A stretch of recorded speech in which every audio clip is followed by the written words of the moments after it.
स्वामी आत्माराम लक्ष्य ज्ञान स्वरूप जी महाराज की देखरेख में, भोलाराम जी कौंडरिया साहब की अध्यक्षता में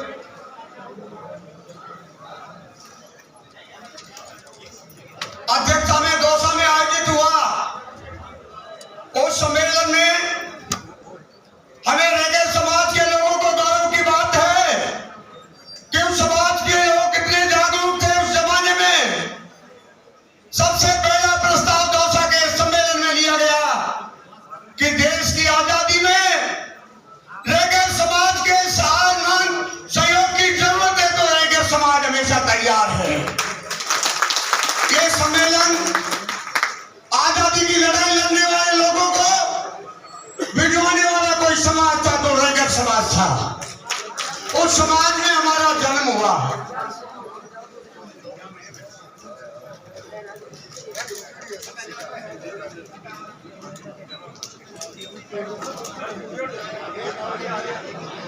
रेगल समाज वो समाज है जिसके समाज में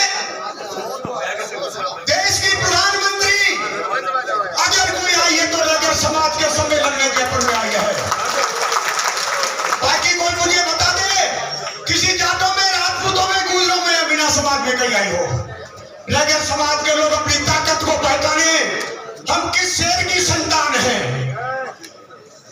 आपके समाज में देश के राष्ट्रपति ज्ञानी जय सिंह अगर कोई रेगल समाज के सम्मेलन को संबोधित करने के लिए आया है तो रेगल समाज के सम्मेलन में विज्ञान भवन में ज्ञानी जय सिंह जी आए हैं आपके सम्मेलन। ये वो समाज है। रेगल समाज वो समाज है जिसकी आबादी 10-11% हुआ करती थी। उस जमाने में हमारे बिरदाराम जी फुलवारिया, नौल प्रभाकर जी सांसद हुआ करते थे। आज हमारा राजस्थान से एक भी सांसद नहीं है।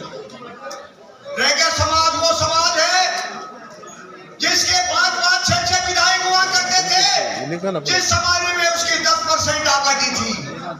आज हमारी आबादी 33% है सारी अनुसूचित जाति में, लेकिन हमारे मात्र एक विधायक है। रेगल समाज वो समाज है जिसके 2-2 कैबिनेट मंत्री हुआ करते थे, छोकालाल जी कमरिया, छोकाराम जी बोकोला साहब। आज हमारे मात्र एक विधायक है श्री रामसाई जी वर्मा, जो भी मंत्रिमंडल में नहीं है। मैं भजनलाल जी मुख्यमंत्री जी के सामने बोल रहा हूं, मैं इसके लिए तय कर रहा हूं हमारे राष्ट्रीय अध्यक्ष जी को, क्योंकि मुझे उस वक्त बोलने का मौका नहीं मिलेगा। मैं तय कर रहा हूं रामसाई जी वर्मा साहब को और हमारे योगेंद्र जी चांदोलिया साहब को कि हमारी सबसे पहले मांग है कि हमारे रेगल समाज के एकमात्र विधायक रामसाई जी वर्मा को मंत्रिमंडल में लिया जाए। आज खड़े करके कहो ये बात सही है या गलत। दूसरा निवेदन है हमारा कि भजनलाल जी मुख्यमंत्री जी चिट्ठी लिखे नरेंद्र मोदी को कि दिल्ली में सबसे ज्यादा वोटों से जीतने वाला रेगल समाज का बंदा योगेंद्र चांदोलिया को जो मंत्रिमंडल में लिया जाए। इसके लिए मुख्यमंत्री जी हमारी पैरवी करे। अगर नहीं पैरवी करेगा तो ये रेगल समाज किसी को नहीं बख्शेगा।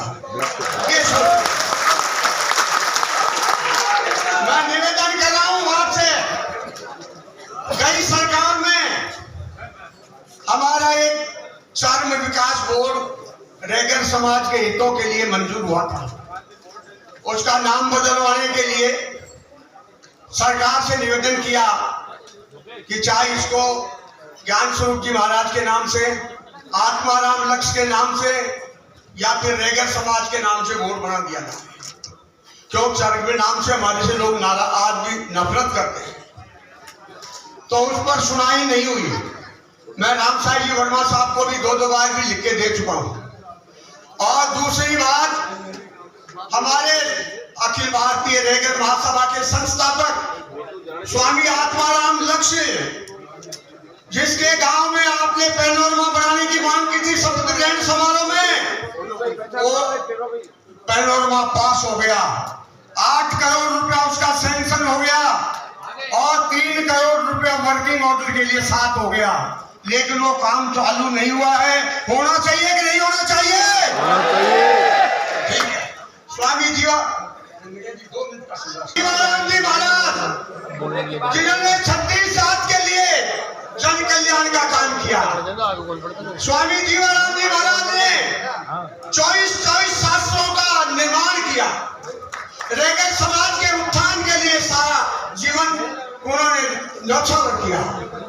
आज उनके गांव में मुख्यमंत्री जी के सामने 10 बीघा जमीन चाहते हैं हम लोग। हमारे रैगन समाज के ऐसे कार्यक्रम वहीं आयोजित होंगे। उनका गांव भावपुरा में 10 बीघा जमीन चाहिए, स्वामी जीवानंद जी महाराज की मूर्ति लगाएंगे, उनका पैनोरमा बनवाएंगे, वाचनालय बनवाएंगे, वहां उनका जो है तो एक शास्त्रों के लिए उपन्यास का गृह बनवाएंगे और हमारे समाज के सामूहिक विवाह, बड़े बड़े फंक्शन सम्मेलन वहीं होंगे। ये 10 बीघा जमीन की मांग करनी है कि नहीं करनी है बताइए? ये मुख्यमंत्री जी के सामने बात रखेंगे हमारे सांसद महोदय, हमारे राष्ट्रीय अध्यक्ष जी और हमारे एमएलए साहब। ये मेरा आपसे निवेदन है। इसके साथ एक निवेदन और,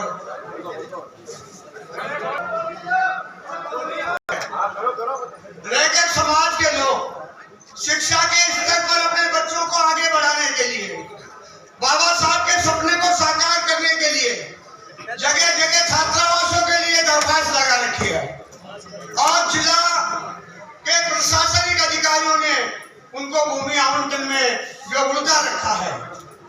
अभी भीलवाड़ा के लोग कह रहे बालिका छात्रावास का मामला उलझा हुआ है, तो ये जो जिले में जिस जिले में छात्रावास की जमीन रैगन समाज के लोग मांग कर रहे हैं, उनको सबको जमीनें मिलनी चाहिए। ये हमारा निवेदन है। इन्हीं शब्दों के साथ आप सब मेरे से ज्यादा सुधरे हुए हैं और मेरे से ज्यादा विद्वान हैं, बोलने की मेरी क्षमता नहीं है। मैं इन्हीं शब्दों के साथ आप सबने मुझे सुना, आप सबने मुझे वोट देकर के मेरी पहचान बनाई अखिल भारतीय रैगन महासभा में 1600 वोटों से मुझे जिताया।